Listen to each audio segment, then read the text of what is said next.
So then that further adds that one needs to understand the current moment that we live in and its complexity and its changing. And then the third aspect of this interpretive paradigm is how do we link the divine text into the current moment in which we live. And that, as we were taught, is a talent. Not everyone is endowed with that type of talent. Yeah. Violent and extremist groups like ISIL have no interpretation whatsoever, nor do they have a fundamental understanding of Islam. They are unlettered warmongers who have, in essence, created a parallel religion. Yet this parallel religion that they call to is no more Islamic than a pool with one lemon squeezed in it is lemonade. And because of their gross misunderstanding of the primary text, because of their lack of a robust interpretive methodology, the good news is we are able to identify what is so wrong with their thinking. Okay, hang on. I want to go back. I want to listen to this one more time. Okay. I want to listen to this part one more time. Now, let's pretend for just a second that he's not talking about Islam. Right, exactly. Let's pretend for a few seconds that he's talking about the Messianic movement. And if that's the case, at least at the end here. Then a pool with one lemon squeezed in it is lemonade.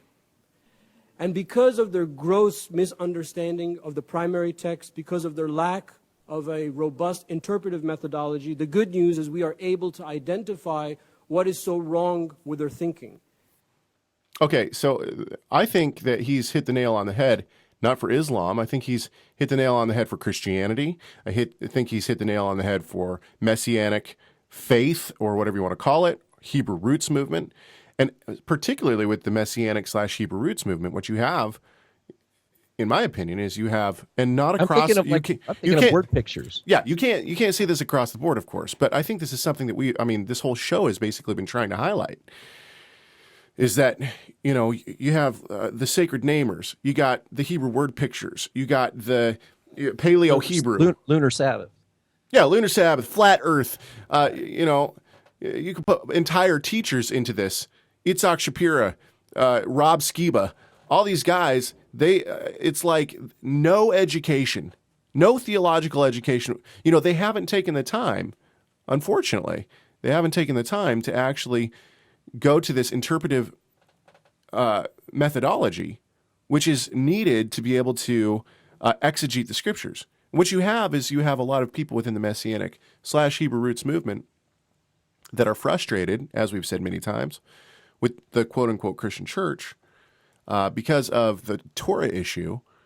And so what do? They basically throw the baby out with the bathwater, and they reject. And in so doing, they've gotten rid of this interpretive information. Now, I know that this guy's talking about, obviously, about Islam, but it seems like it goes across, the brushstrokes paint across religion as a whole. Let's go. I want to go to the first clip that I pulled because basically this is a summary of what he just said. Okay. Senator Tester. Thank you, Mr. Chairman. I want to thank all of you for your testimony. Dr. Elguary, I came in towards the last half of your comments, but one of the things you said right at the very end was that, I just want you to confirm this, ISIL has nothing to do with religion. Did I hear you right? ISIS has nothing to do with Islam, is what I believe I said. Okay, so tell me the difference real quick.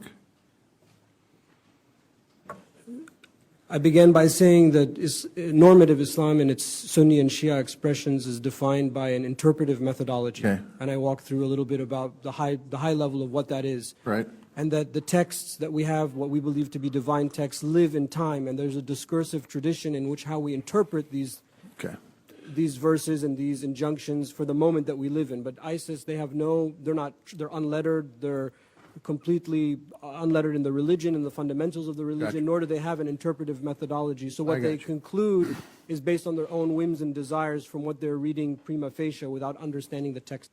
And that's the point. That was right there. my second clip. Yeah, good. That's your second clip. Yeah, so we don't need that. Yeah, that's the point. So the issue that he's facing from his worldview, now granted it's a very different worldview, the problem is parallel. The problem exactly. is it's a real world problem. It's a problem where you're like, wait a minute, we've got now let's just flip the tables just for a second. Let's say we are coming from like a ultra orthodox Hasidic perspective. And we believe that the Talmud is the Word of God, and the Zohar is the Word of God, and the Shulchan Aruch is all basically the appropriate halakhic code for what God desires in this world. Could they make the same argument against like one Torah messianic?